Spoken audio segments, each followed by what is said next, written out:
Imagine wearing a ghostly white hood and calling it a symbol of purity. Creepy, right?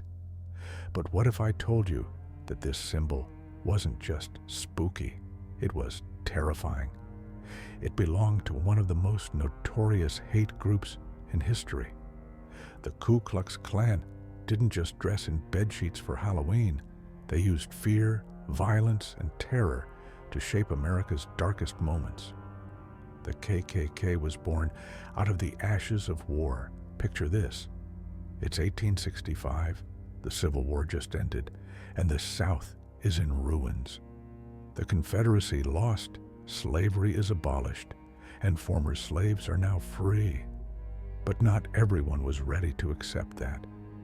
In a small town in Tennessee, 6 ex-Confederate soldiers gathered around a flickering lamp. Bored, bitter, and looking for a way to reclaim their sense of control, they created a social club.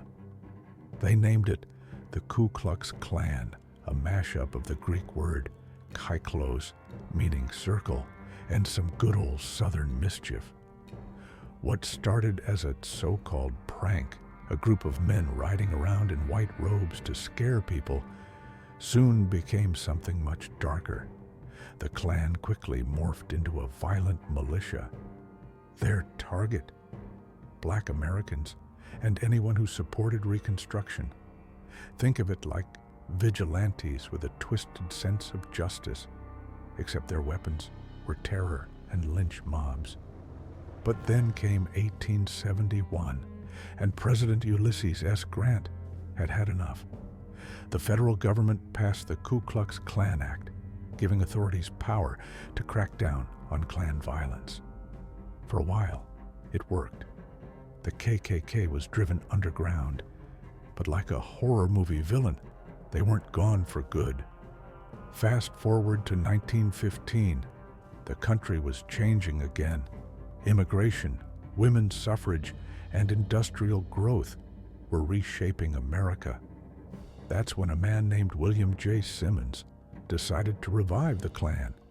But this time, it wasn't just about hating black people. Nope. This version of the KKK was equal opportunity hateful. Catholics, Jews, immigrants, and even bootleggers were fair game.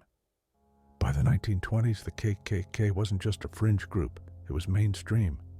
With millions of members, including politicians, teachers, and police officers, their influence was terrifyingly real. But as scandals, corruption, and the horrors of their violence came to light, public support waned.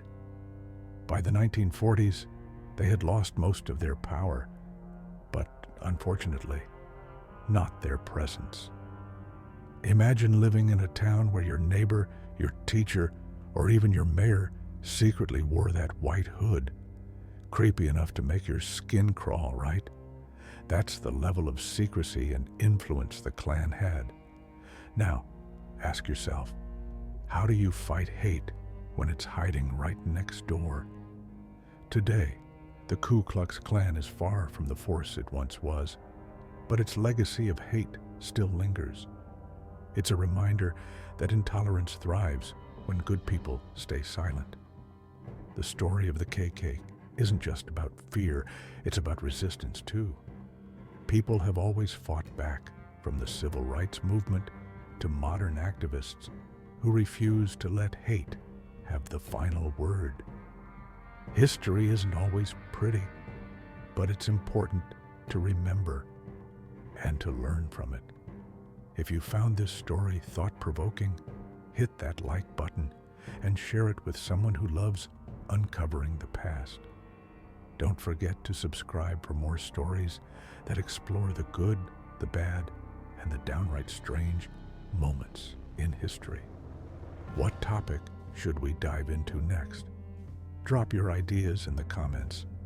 Thanks for watching, and stay curious.